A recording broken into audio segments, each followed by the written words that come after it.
Today we learn array in Java.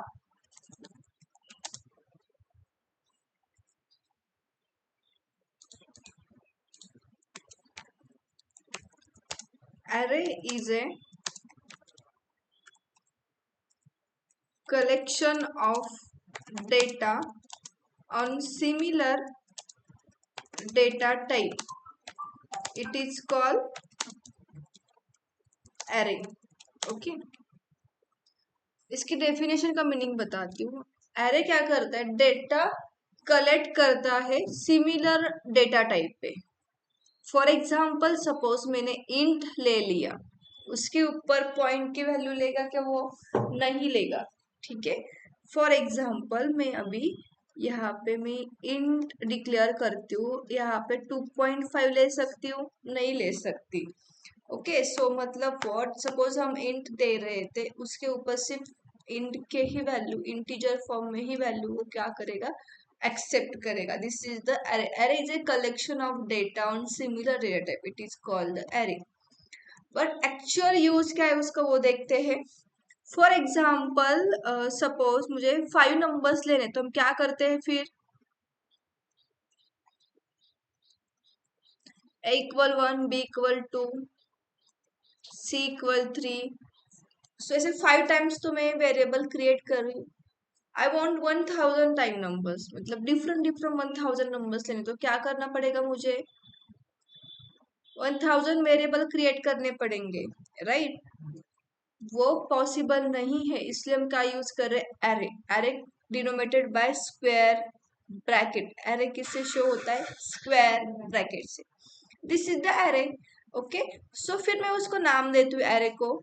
Array, ARRA से मैंने इसको क्या नेम दिया है? एरे नेम दे दिया है. अभी इसको एक फॉर्मेट में डिफाइन करना पड़ेगा, डेटा टाइप के फॉर्मेट में. सो मैंने इसको इंट देना है. फ्लोट दे दो तो मैं डेसिमल की वैल्यू ले सकती हूँ उसमें. ठीक है. एंड देन सेमीकोलन से इसको क्लोज करते हैं हम. This is the array. But अभी मेरे पास 500 एम्प्लॉय का डेटा लेना है मुझे ना. सो फिर मैं साइज कितने दे दूंगी? यहाँ पे 500 दे दूंगी. आपको 1000 डेटा लेना है तब 1000 साइज दोगे. ठीक है. सो देखते हैं इसका एक सिंपल एग्जांपल कि कैसे हम एरे डिक्लेयर करके उसको ये करना है. Okay.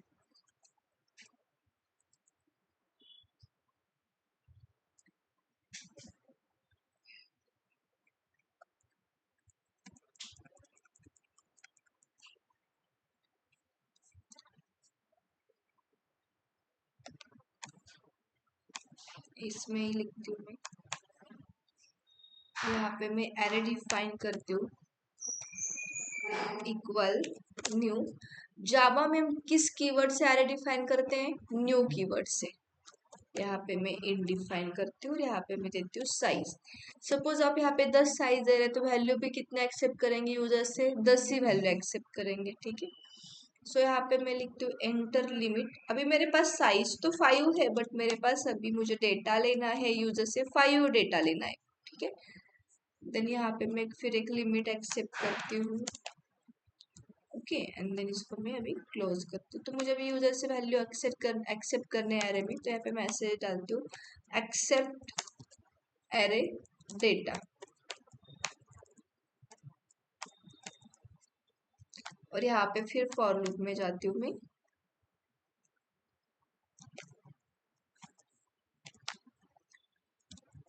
For I equal 0. Array index कहाँ से स्टार्ट होता है?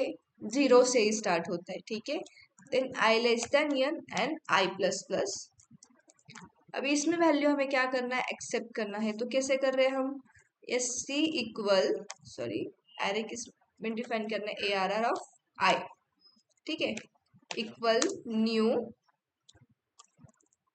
S C dot next int. हम क्या कर रहे हैं? फिर इंटीजर में कन्वर्ट करके ले रहे हैं. अभी यहाँ पे एरर क्यों आ रहा है? हमने डिफाइन नहीं किया है इंट आई, इसलिए. देखो अभी विदाउट फॉर लूप भी हम क्या कर सकते हैं? एरे एक्सेप्ट कर सकते हैं, राइट? देखते बट कैसे होगा उसका. विदाउट फॉर लूप हम कैसे एरे एक्सेप्ट करेंगे? AR ऑफ 0, फिर उसमें मैं वैल्यू असाइन करती हूँ 5. एरे ऑफ 1 में मैं वैल्यू एक्सेप्ट करती हूँ 9, 2 में वैल्यू एक्सेप्ट करती हूँ मैं 10, ठीक है। बट अब ये कितने टाइम डिफाइन करना पड़ रहा है मुझे, 5 टाइम डिफाइन करना पड़ेगा। बट मैंने फॉर लूप में दिया होता इसको तो क्या हो रहा है, जस्ट सिर्फ लूप घूम रहा है, तो वो 0 1 2 जो हम दे रहे हैं ना, सिर्फ उसी का काम क्या करता है, फॉर लूप करता है। विदाउट फॉर लूप हमें वो हर टाइम डिक्लेयर करना पड़ेगा, ठीक है। इसलिए हम फॉर लूप, हम विदाउट फॉर लूप भी कर सकते हैं, बट कितने टाइम हमें डिफाइन करना पड़ेगा, उसके वजह हम क्या यूज करते हैं, फॉर लूप यूज करते हैं। मतलब अभी देखो आई 0 है, 0 <3 है, राइट में, फिर नीचे आती हूँ, एरे ऑफ आई में क्या वैल्यू है अभी, 0 है, तो मैं 0 में वैल्यू एक्सेप्ट करती हूँ 5, मेरा I1 हो गया, 1<5 है, तो मैं नीचे आती हूँ, एरे ऑफ 1 में मैंने वैल्यू एक्सेप्ट की है 9, I2 हो गया, 2 में वैल्यू एक्सेप्ट करती हूँ 3, I4 हो गया, I5 हो गया, ठीक है। लास्ट में हमारी कंडीशन फॉल्स हो रही है, हम बाहर निकल में आ रहे हैं, सिर्फ एक लाइन में हमारा कोड हुआ है लिख के, बट विदाउट फॉर लूप हमें इतना सारा डेटा क्या करना पड़ता, लिखना पड़ता। समझ में आ गया एरे क्या काम करते हैं। विदाउट एरे मैंने बोला होता आपको कि 5 वैल्यू एक्सेप्ट करो, तो आप क्या करते,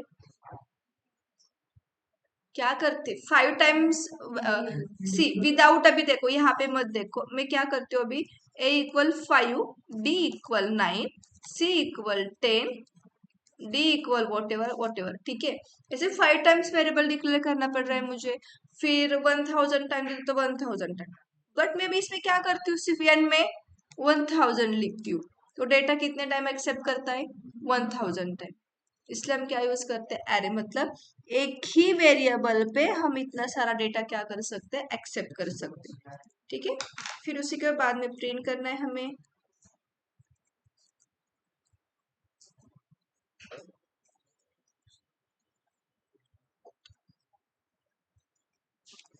प्रिंट एरे डेटा, ओके। उसी पे यहाँ पे हमें सिसो यूज करेंगे हम,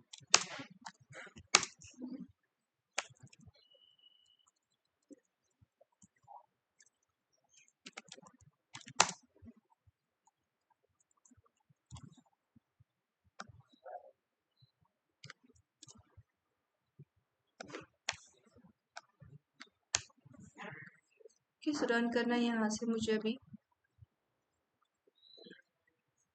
इंटर लिमिट एक्सेप्ट करती हूँ मैं 3 करती हूँ, तो मेरे पास डेटा कितना आएगा 3, बिकॉज जब 0 से स्टार्ट हो रहा है ना, 0 1 2, बट स्टार्टिंग फ्रॉम हमने 0 से किया है, 11 22 33, सो डेटा मेरा एक्सेप्ट हुआ यहाँ पे, और एक्सप्लेन कर रही हूँ मैं यहाँ पे, ठीक है। एरे ऑफ 0 में मैंने वैल्यू कितना लिया है, आई 0 है, 0<3 है, मैं नीचे आती हूँ, एरे ऑफ 0 में मैंने वैल्यू क्या लिए, 11 ले लिए, देन आई मेरा 1 हो गया। अभी वो भी आपको डेटा प्रिंट करना है, हम कौन सी इंडेक्स वैल्यू में प्रिंट कर रहे हैं, ठीक है। तो मैं भी यहाँ पे वही प्रिंट कर सकती हूँ, देखे कैसे करते हैं हम प्रिंट। यार शीशो क्यों नहीं ले रहा है,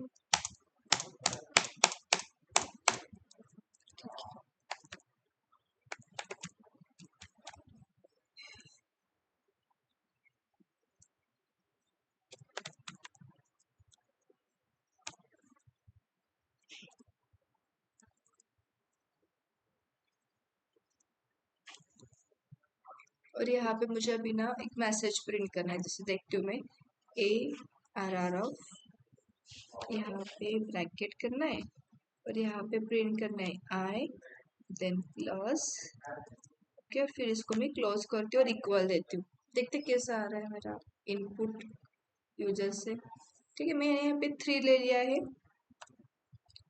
देखो एरे ऑफ 0 मैंने वैल्यू एक्सेप्ट किया 11, यहाँ से प्रिंट हटाना पड़ेगा मुझे,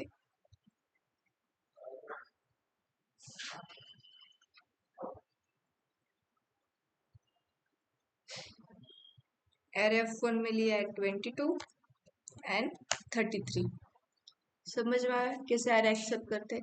और प्रिंट में भी हम क्या कर सकते हैं, फिर उसको हमें प्रिंट करना है, तो यहाँ पे भी हम क्या करेंगे, फिर उसका वो ये देते हैं, ये वाला पार्ट देते हैं, फिर डायरेक्टली एक ही इसमें लिख दिया तो भी चल जाता है, बट अभी मैं सेपरेटली इसमें दे देती हूँ, ठीक है। और फिर यहाँ से ये लाइन निकाल देती हूँ, एलियन से क्या आ रहा है वो थोड़ा अलग न्यू लाइन पे जा रहा है, 1 2 3, तो एरे ऑफ 0 में 1 प्रिंट हुआ है, एरे ऑफ 1 में 2 प्रिंट हुआ है, एरे ऑफ 2 में 3 प्रिंट हुआ है। क्लियर है what is the array? Array क्यों यूज किया हमने कि एक ही वेरिएबल पे मल्टीपल डेटा एक्सेप्ट कर सके, इसलिए हमने क्या यूज किया है, एरे यूज किया है। क्लियर है यहाँ तक? कि दूसरे प्रोग्राम में हम सम ऑफ एरे और वो मैक्सिमम ऑफ एरे देख लेंगे। आज सिर्फ इतना ही कर लो, ठीक है।